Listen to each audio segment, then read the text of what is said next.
Trello. Anthony, would you take a few minutes and introduce yourself, talk a little bit about what part of the country you're in, and a little bit about your business and your focus? Sure, Marvin. Thanks for having me. I appreciate it. so, um, our company is the NYBB Group. We are located in New York. We have an office in New York City as well as on Long Island. I personally am a CPA and a certified exit planning advisor, which is a CEPA. Our focus really business-wise is in what we consider the lower middle market, and we work with companies on the sell side with revenues of anywhere from $1 to $50 million typically, and on the buy side sometimes even higher depending on what their need is. Four functions we provide: one on valuation, two on the sell side, three on the buy side, and four exit strategies. And a fifth one, which we're not the specialist in, but when it's part of the transaction, we handle the commercial real estate side of the business. And we started in 2003. There's three partners. We have six intermediaries, and I'd say most of our transactions initiate in the New York metropolitan marketplace. However, we've handled transactions throughout the country at different times. All right, so that's a good background for us. So why don't you jump in and kind of share a couple of transactions with us that had their challenges, maybe made it across the closing line, maybe didn't, and, some of the Sure. unique processes involved here as we get involved in kind of understanding the transactions that you've brought to the table Sure. here. Sure. So the first one I'd like to discuss is one that we recently completed, and it was in the HVAC business, which is heating, ventilation, and air conditioning. And it's a service business typically and this one happened to deal with mostly residential customers. So anybody who has a heating or an air conditioning plant in their business, this business would be able to service those units, replace those units, and handle anything that's related to those units. It was owned by two partners who are older gentlemen, older meaning they were in their late 60s. They started with the company and bought it out from the existing founder of the company back probably over 40 years ago. They were active in the business in terms of being techs. They were out there fixing things. Even though they were the owners of the company, they were just guys who can fix anything, and they hired somebody internally to kind of be the controller of the company. They just wanted to make sure that they were out in the marketplace and that they were the ones kind of facing the customers. So any transaction or any kind of deal that went on was something that they handled themselves. They typically estimated a lot of the deals, and they did a lot of repairs. They did have a crew. They had six or seven techs out there, and they had an installation crew. Maybe they had 8 techs and 6 installation crew. I'm not sure what the numbers are. So they had people out there in the marketplace. They wanted to sell the company because they were up there in age. They were 68 years old, and they said, gee, I don't think I'm going to do this the rest of my life. So were they 50-50 partners? They were. They were 50-50 partners in business, and interesting enough. Was it mostly commercial, or was it residentially So based? they did almost 100% residential. I'd say 90% residential. The commercial was only for people whose residential they did who own businesses where they needed commercial work. Mm-hmm. That was our criteria. They were housed. They were in one specific area, typically in the Long Island area. They handled the marketplace there. They didn't want to go too far and wide. They had customers. They had service contracts. It was a pretty well-run business from a business standpoint, from a service standpoint. Internally, when you don't have the owners involved in really running the everyday operations and are out there fixing things, it's a little more challenging. And in this case, they weren't really the founders of the business. They were techs working in the prior ownership, right? Correct. And it had been around for how many years? Oh, the business has been around in its current name over 60 years. And these gentlemen have owned it for over 40 years. So, in fact, one of them started as somebody who swept the floors in the place. Oh, rags to riches story, huh? Yeah, it really was. It's a great story, and it worked out well for them. And, in the HVAC business, they tend to rep a specific brand of equipment. They do. Many of the people can fix almost any brand. These guys were trained dealers for the most part. They used some Mitsubishi units too for these split systems where you see now. But their main dealers were trained dealers. They were well schooled in that specific brand. It was a high end brand. They liked the performance of the brand, and it was a source of referrals for them because when Trane needed a good installer and they needed a good service person in the area, they went to some of their premier dealers, and they were one of them. Hmm. Sounds like they were probably pretty old school, having been in the business for 40 plus years. They probably weren't highly computerized and things of that nature. Uh, Talk to No, me a little they bit about still that. wrote their orders up on paper. The industry now has moved where most of the companies are on iPads and the inventory control systems built into it. These gentlemen were still, you wrote out the ticket, you wrote out the amount. They accepted cash or check only, no credit card. And for the most part, they collected at the point of service. And so did a lot of their techs and their installers. And it worked well for them because they had generations of sometimes the same customer, the same family. Hmm. And their motivation to exit was really age driven, retirement Age. driven. And you know what? Fortunately for them, they were prepared financially to exit, so they didn't need every nickel from the business. But maybe their expectations for what the business would have yielded them were a little bit greater than what it ended up being. I think for a couple of reasons. When you have a business where you have two of the owners being techs out there fixing things, anybody who's coming in saying, well, who's going to take their spot when they retire? They were pretty large producers for the company. So was it, easily marketed? When you went to market, were the financials pretty well locked down? Financials were real good. They owned the property. We had to impute rent because they didn't pay themselves rent, but the financials were clean. They had a good accountant. It preempted us from really getting interest from some of the larger players because they look at the business and they say, gee, we have to replace you, the two of Not you. only one person, but they have to Two. replace two people because this And is a two owners partnership. typically produce for probably at the rate of maybe more than two normal employees because Right. it's their baby. So we had dozens of people who basically kind of just stepped aside and said, that's a non-starter because it's very hard to find techs. It's hard to find anybody who wants to repair anything in this day and age. So they Hmm. said, gee, even though we like your book of business, we like your territory, the fact that we can't really fit it into our book of business now, kind of we have to just pass on it. So that really reduced the market value of the business substantially. It did. It did. And so ultimately, what happened was the person who bought it was somebody who was interested in exiting, in buying a business where the owners were exiting. He had an existing staff of folks who he thought could take care of the business that the owners were leaving. He had a commercial and a residential piece. He wanted to expand the residential piece.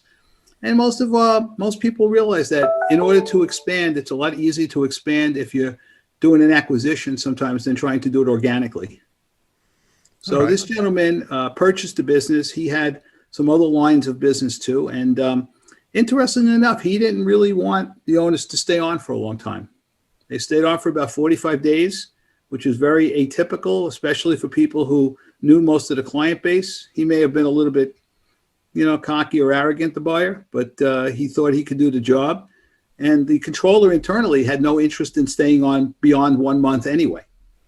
So he Mhm. took over the business. He seems to be doing pretty well. The owners, unfortunately, because of the way it was structured, really took probably a 35% hit on really what they would have gotten had the business been positioned properly and had they not been the guys out there fixing things and they had more of a management structure. So I guess the real takeaway on this is that Anthony is really the ability to maximize the value of the business is really driven by kind of what the owners actually do in the business and whether they have a management team in place where they can step aside and Hmm. let the management team grow the business. And that would have opened up the market to a lot of other people. That would have Well, opened it up to a large cadre of companies that would have been interested in it if they hadn't been so integral to the business, because you had to replace, the two owners. And as you said, those owners were probably much more dialed in on the efficiencies and the quality of work that they did than a normal tech would have been. Plus, you said that the real estate was involved and they yeah, weren't paying any rent. So why pay myself rent? We'll just take more money out of exactly. the business. And so a buyer looking to buy the business has to impute rent. And that really dropped the value of the business Yeah, substantially. it hurt the business. Absolutely. As you said, a 35% discount. And what's interesting, and it caused them to take probably twice, even more than twice as long to sell it. Mm-hmm. So because you have to go out and your marketplace shrinks. It's a small industry. People tend to know what's happening in different companies, so it's hard to maintain confidentiality in a lot of ways. But having said that, they were happy because they didn't remember, as I said in the beginning, they didn't need the money to exit. So they were happy to kind of finally exit, not have to close the business down, and also they kept their employees. It looks like the employees retained the job, which is something that they wanted to. Mm-hmm. All right. So I'm going to take a pause here. Would you see if you can turn off your notifications there so we're not getting the Yeah, dinging I'm that sorry come about in? that. I should have I'm not sure mentioned how to that do earlier. that.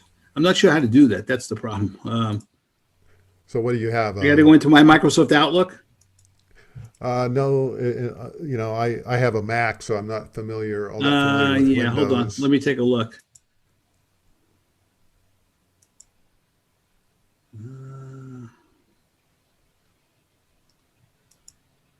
Should be under notifications someplace. Settings. Let's see.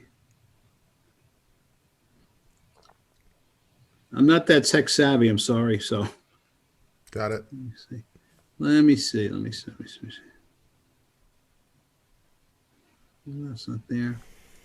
And I was trying to do it when we were talking, and I didn't want to get distracted. Right. Well, let's just take a minute here and Wait, let me just let me search and see how to do that.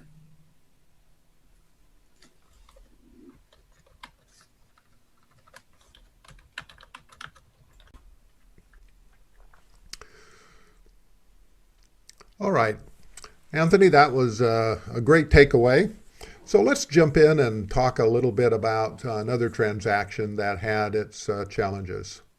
Okay, so we had a retail cleaner, and we don't do a lot of retail businesses. This happened to be a very high-profile cleaner that we were referred to by an attorney, and they had a pretty large, well-known location that was in the city, and they wanted to exit the business. The owners were the parents who were in their mid-80s, and the children were one of their children was actually running the business on the operations level, on the actual physical level. The other one was just overseeing the financial, and the third one wasn't interested in anything at all, not involved. And this was right before the COVID crisis started, and they were doing okay. They had some issues because the person who Just out of curiosity, Anthony, how long had the business been around since the owners were in the 80s? Were they the long-term business had been operators? around for probably 45 years. And 45 years. right in Manhattan? Right in Manhattan. 45 years. They were well known as not just a cleaner, but a dry cleaner. They did restoration. They did a lot of cleaning of Broadway costumes. They performed a lot of service. They had a pretty good concierge service. It was a high-end service, very large delivery service in New York City. So I very, imagine they were in one of the wealthier, parts of Manhattan. yeah, they were. They were. Given as you're describing it with Broadway and everything, They were. they'd been around forever, and they were probably the go-to company to get anything done. Go-to company, and it was almost a badge of honor to actually have them to have people know that was what you were using as your service. So it was an interesting situation. Of course, when you have significantly high income folks around you, the price points don't matter as much. It's more about the service, and people just want to make sure that they are getting delivered the merchandise that they want at the time they want it. And then they had some well-known celebrity type clients as well. They did some of the Broadway business. So they had a very kind of real high profile out there in the city. And the internal operation was a little different. They had a cleaning plant in a building that they owned in a different area. So they did their own cleaning as well. So they had that building, and they owned the real estate there. They rented in the city in a pretty expensive neighborhood, to say the least. I won't go through what the rent was, but I was like, even my eyes popped, and I know what New York City rent goes for. And the parents really said, we really have to sell the company because it's not going in the right direction, number one. We're in our 80s, number two, and we just feel it's the right time. So I think they were having some internal squabbles between siblings as well, which happens oftentimes when one person tends to be more involved in the business and the others aren't. So the one person who was involved in the business was getting paid very handsomely. And I think that was causing some angst among the family and also for the business. The business had a precipitous drop in business, especially when COVID hit. So once the folks in New York City kind of disappeared and moved out of the city, and there wasn't as much traffic. When you're staying at home and not going into the office, you don't have to have your clothes cleaned as often. You could probably wear the same shirt. There were no Broadway shows. There were no Broadway shows going on. No. And so I would imagine that their cash flow, took a big hit. Cash flow really got diminished, to say the least. It got to the point where, they ended up filing for bankruptcy, as it turns out. And, the steps to get there were a little bit, a little challenging, to say the least, among the family. But they realized, though, and we realized too, that they still had assets because, their name was so well known that the intellectual property associated with the name had some value. They still had assets, and they're still operating in their existing location. Their customer list had a lot of value. Their ability to do business had a lot of value. And the third thing they had value with is the real estate, where they had the cleaning plant. So the first thing they actually did before any kind of bankruptcy is they outsourced the cleaning, because they said they wanted an entity that wasn't a contingent part of the transaction. So now we're having the cleaning done off-site. That worked out pretty well. So often when you get in situations like this, just from my experience, is that, the temptation, especially with 80-year-old owners, and, they have real estate that's separate.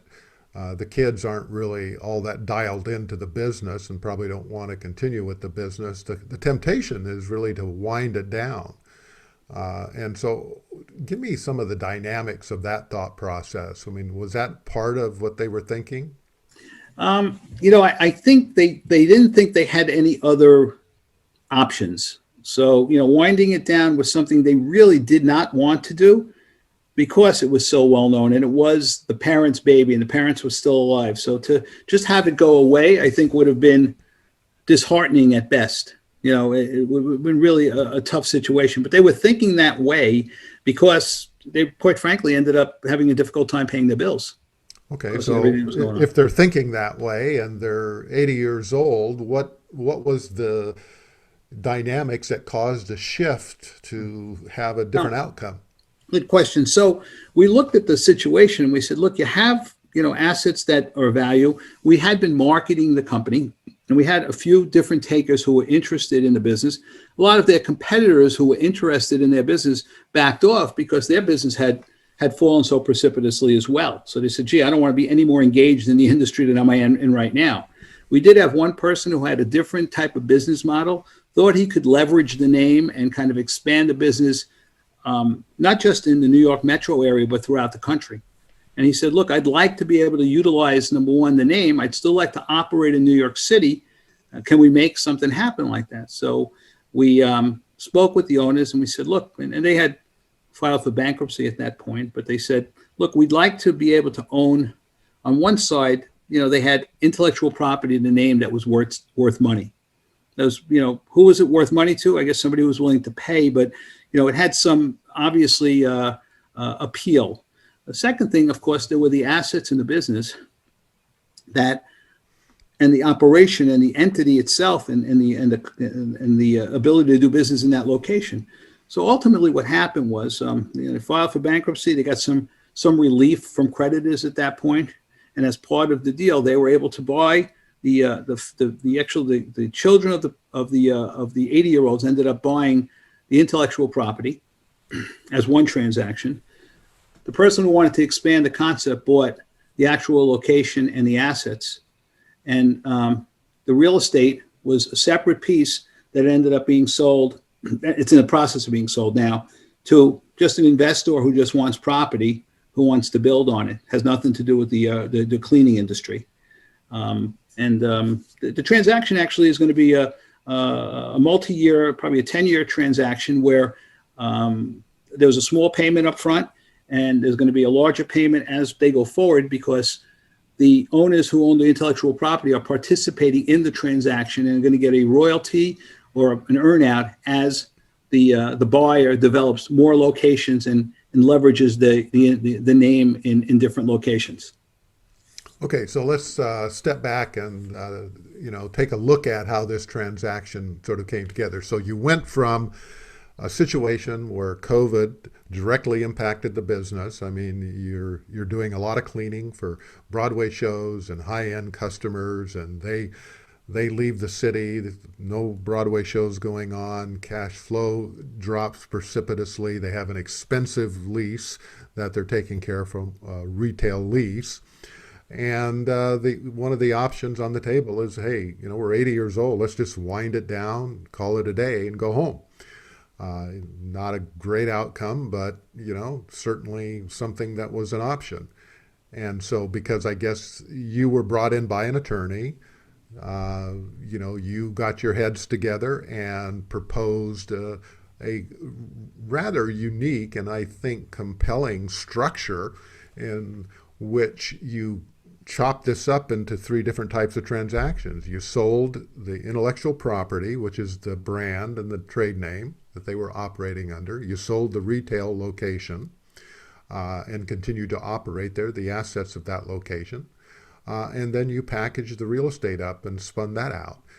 And so, the buyer that came in is going to expand the brand, continue operating that location, and the real estate is being sold off. So something that could have been worth zero, other than the real estate, the result is going to be a multi-million-dollar sale over a number of years. Am I understanding that correctly? Yes, and you know what? And the buyer was happy because he actually limited his risk in the transaction because he didn't put a lot of money up front, and he's going to be obviously engaged on the back end with the existing owners who have the intellectual property. It's interesting, Marvin, especially in the New York marketplace, we have found that we do a lot of bifurcated sales because the business itself doesn't carry the weight that the property does. And the property has so much value with developers that there's no need to have that business in that location. So you almost have to sell the business and the property separate often. Mm-hmm. And, so this was just a little different take on it, but I think we turned, I guess we turned lemons into lemonade to a certain extent, right? Well, I think so, and I think the big takeaway here, a couple of things that stand out for me anyway, is that bankruptcy is not necessarily a bad thing. It may have a stigma among certain, people and attitudes. But properly structured, a bankruptcy can facilitate a very positive outcome, which it did in this case. It put a kind of a stop on the creditor issue and allowed you to restructure the entire business into a transaction where when it came out of bankruptcy, the buyers came out with something that was of value that they could leverage and continue to expand, and the sellers were able to get a payout of millions of dollars over a period of years. So that is a great outcome. Absolutely. Worked out fabulously. All right. Well, Let's move over from one extreme where you're talking about Yeah, bankruptcy and the devastating impact of a COVID situation here, uh, with a good outcome, relatively good outcome, I should say. And let's talk a little bit about a transaction that you've been involved in that maybe had a really great outcome. sure. So we had a service company. They were a equipment servicing company. Everything from kitchen equipment to other equipment that would be in commercial facilities, and mostly involved in the refrigeration area. Refrigeration. Some of it was a little HVAC, and it was a father-son business. Father started the company. Son was running the company. Father was still very involved in the company. About 5 years ago, I guess, there was somebody came knocking on their door who was interested in buying the company. They weren't ready to do anything back then. The company ended up So this disengaging. person that was knocking on the door, this was a large company, someone that was doing a roll up or, So it was had actually a formal acquisition program. so it was a Fortune. They were a Fortune, I guess, 200 company. They had 7 folks in their M&A department, merger and acquisition department, specifically looking for acquisitions all day, every day. Hmm. And they identified this company as something that they wanted to be as part of their deliverable. They also had a connection with supplying equipment and other services to a lot of the same customers that these folks did repairs on. So and then the sell the who became the ultimate clients of ours and the sellers weren't really prepared. They hired us to kind of help engage that potential buyer, package the business in a way that made sense, look at the financials, and try to, kind of negotiate on their behalf as well. Well, it turns out the seller had different ideas. They liked the company, but they decided not to really pursue the vertical as much. Had nothing to do with it. So that deal kind of went away. And then 2 years later, the people who ultimately sold the people who owned the business came back to us and said, we kind of thought about that transaction, and we go, if that would have went through, that would have been pretty nice. So they said, we'd like you to market the company and see if we can get a suitor for the company. We packaged the company up. This was a good, well-run company. It had a father, a son who were really at the helm. They had controllers for a few different corporations that were part of their overall operation. Um, they had, Was it the reason they came back to the table is not only for the a cash out type of situation? Were they really motivated to grow the business, or were they just yeah. ready So to get out? So yeah, so part of what I was saying is so the father was in his late 60s, and he said, I've built this thing. I don't think I want to continue doing this. The son said, hey, listen, without the father helping me, it's too stressful for me to run the company. I don't want to do it alone. So you had the two mainstays in the company who said, this probably isn't something that long term we're going to grow it. We're not going to necessarily double it. And we all know if you're not really in it to grow it, you're probably in it to shrink it to a certain extent. Not that Yeah. you purposely do it, but it happens. Yeah, you take your eye off the ball, it's not going to continue bouncing forward. Yeah, yeah, yeah. So, as it turns out, it's in a high demand industry. There are a lot of companies, a lot of private equity firms out there who love companies that are in the repair space, especially with service contracts. And this company, and especially with commercial business, this company really checked all the boxes. They were a commercial servicing company. They had some strong contracts with some well-known clients, especially in New York City, and they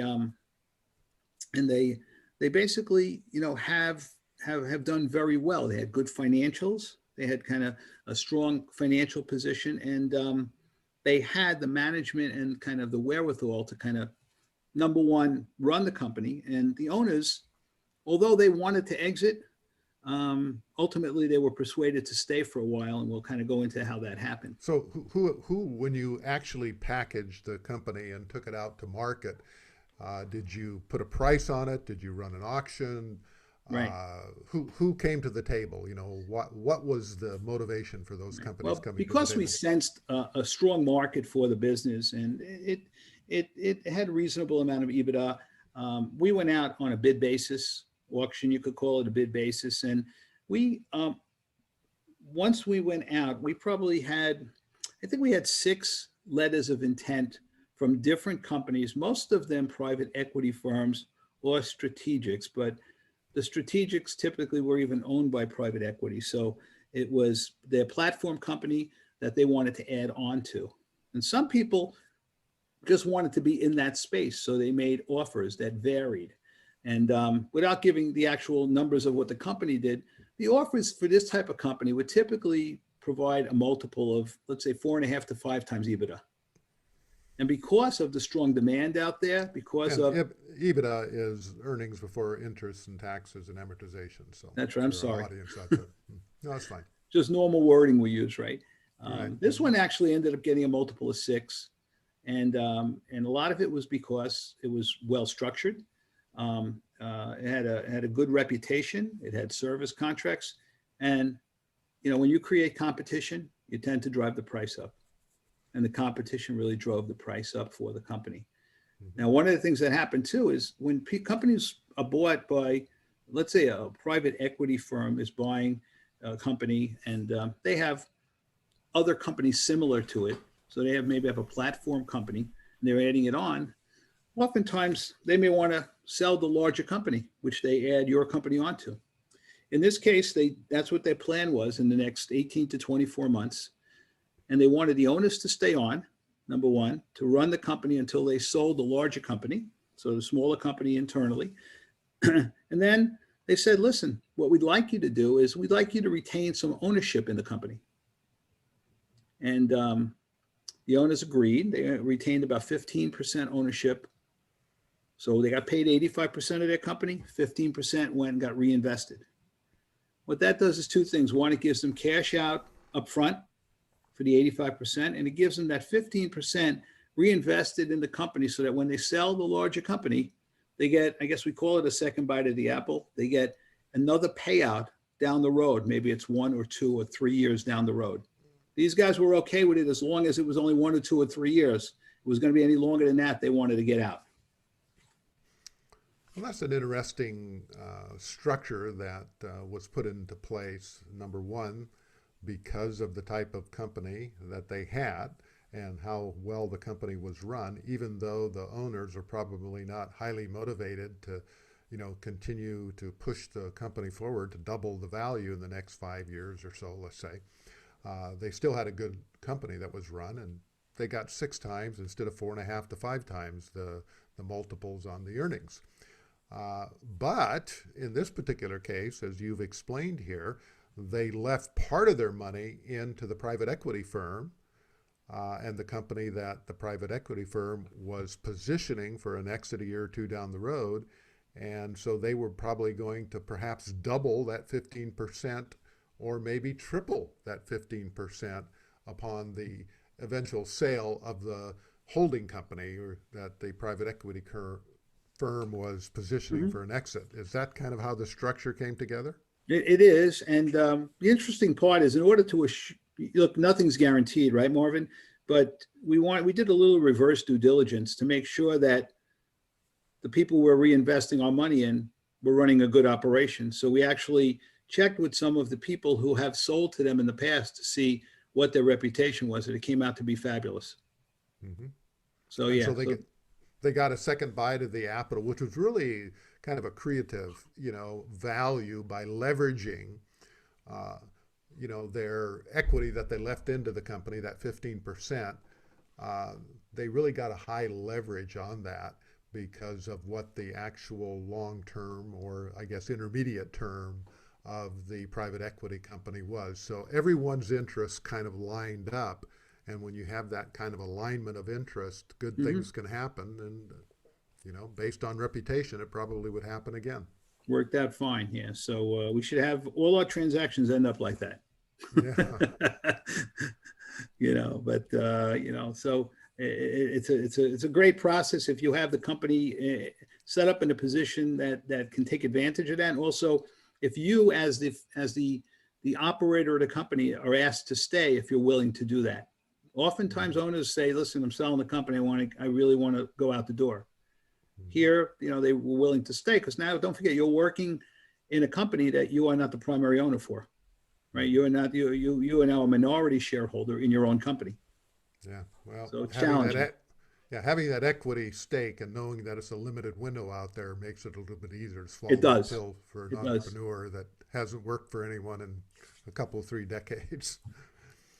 All right, so let's wrap up here, Anthony. You've had some great transactional stories that you've shared here with some insightful takeaways for our audience here. I'm sure that there are those out there in our audience that are taking notes and may even identify with some of the circumstances that Sure.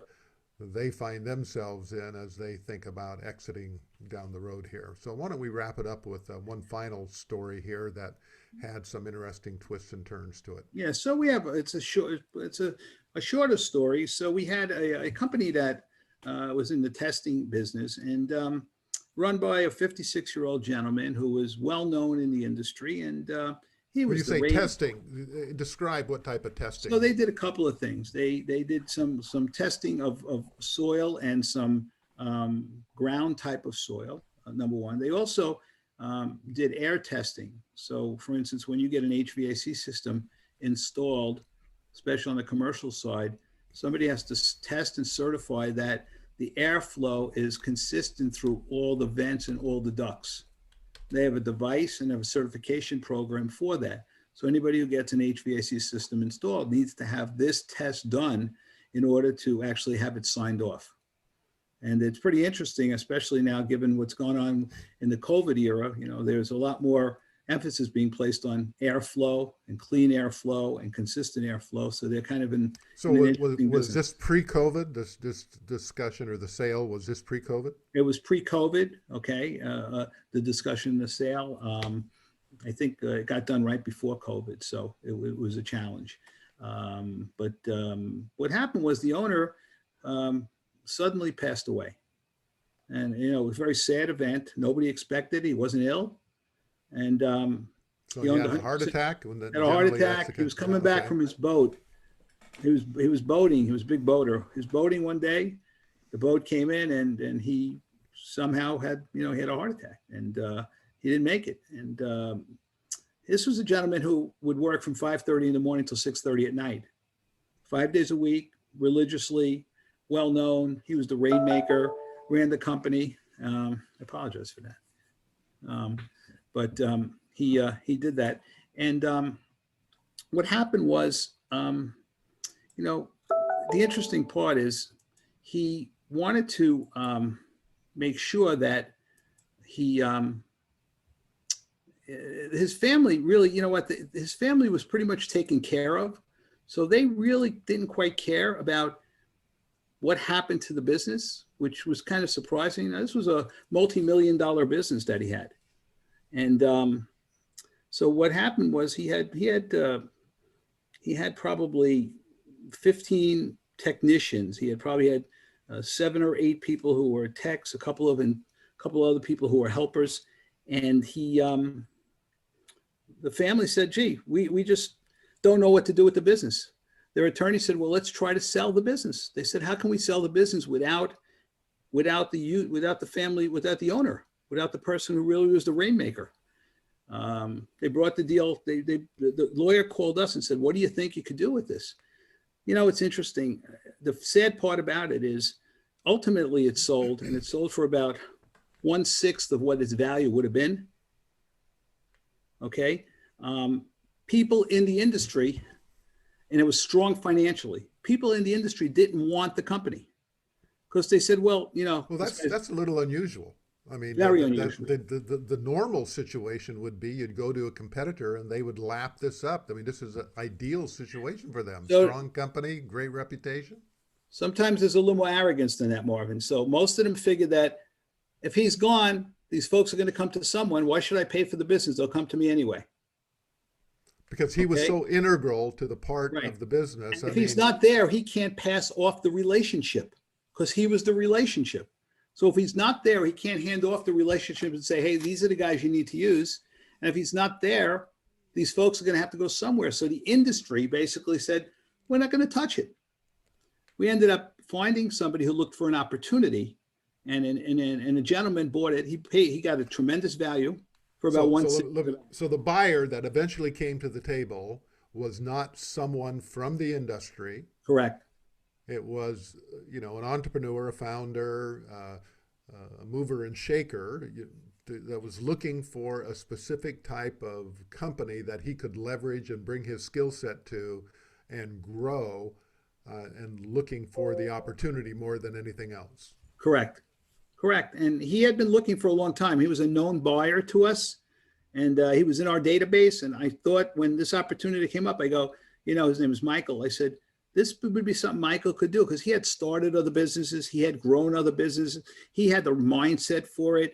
We just had to get him in there sooner because a lot of the techs were leaving. They were worried about their job. They were being picked off by the competitors. But he had a pretty loyal crew of folks who wanted to see the business survive. His family, he had a very large life insurance policy, the seller. So his family wasn't that engaged with monetizing the business. The buyer took the business. From what you're saying, they got the insurance payout because he had planned ahead in that aspect of his business, and they could have probably just closed up shop and called it a day. They were close to doing that. He had a 26-year-old son who was involved in the business only because he wanted a job. He really had his wishes and his dreams to do something else somewhere else. So he said, look, I'm free to go wherever I need to go. I have no interest in running the business. He wouldn't even stay for transition. So we had somebody who actually took all of the risk, right? He had all the accounts. He had jobs booked for the next 6 months that were under contract. So he knew they were in, but he took risk because he didn't have any real strong transition from an owner or even from the owner's son. He did have a well-known name. And to this day, he's doing pretty well. He hasn't restored the business to where it was, but it's profitable, and it's just it's kind of a sad story in a lot of ways because it's the type of situation where if you were that person's son, or sometimes people would say, "Gee, I wish I was adopted," and I wish I was involved with the owner where he can actually call upon me as the next in line. However, I think it's another situation where it just goes to show if you do have a profitable business, you do have to plan for some kind of eventuality like that. Not that you expect it. If you're the buyer, you got to be ready for opportunity. Well, it's kind of interesting here. What I'm sensing from as you describe the details of the business and how it was positioned and kind of the personality of the owner and the family and the son that was involved. We have a situation where he did some planning ahead, had an insurance policy in place on himself, which made life a lot simpler for his family. And they, as I understand it, they were close to winding this down and closing it.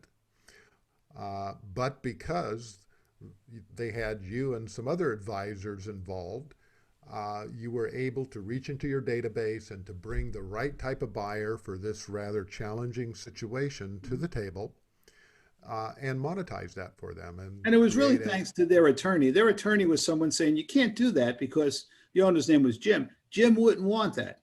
And the owner actually insisted that they try to find something to salvage the namesake, the business as it is. So I got to give the attorney credit. A lot of times we don't give attorneys credit, right? But I think we have to give the attorney credit for really thinking out of the box and trying to keep the family engaged enough to give us a shot. We had a very short window to kind of get it done.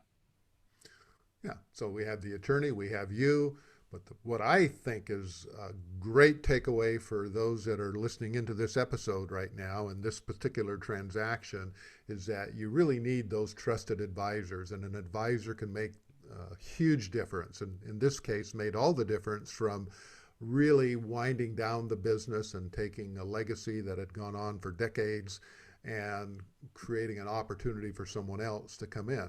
And I would imagine that since this was a pre-COVID transaction, that with COVID and air filtration systems going to be in a much higher demand, probably for the foreseeable future, that we're talking about a business that's going to have a lot of legs, a lot of opportunities, and someone that was a entrepreneur looking for an opportunity stepped into this situation with a minimal amount of risk and is going to be able to pay. He paid out the family for their business, but he's going to create an enormous amount of opportunity for those employees that remained, as well as for himself. And I He think will that's be a rewarded, great I takeaway. believe. Yes, Yeah, and so advisors make all the difference. I absolutely, think. absolutely. Well, this has been a delightful conversation, Anthony. I appreciate you taking the time. If there are folks out there in our audience that want to reach out and get a hold of you, what would be the best way for them to do that? So I'm at the NYBB group. So Anthony at nybbinc.com. And my direct phone number is 516-346-5272. And I can be found in LinkedIn very easily as well. Okay, cool. So, All right. Well, this is Marvin L. Storm with Business Exit Stories. So as we wrap up this episode of the Business Exit Stories podcast, we'll see you on our next episode for more interesting business exit stories. Thanks for listening to the Business Exit Stories podcast. For more information or to reach out to today's guest, visit www.businessexitstories.com for more details. Please subscribe, rate, review, and share this podcast from your favorite podcasting platforms. And remember, maximizing business value at the time of exit doesn't happen magically. It takes planning.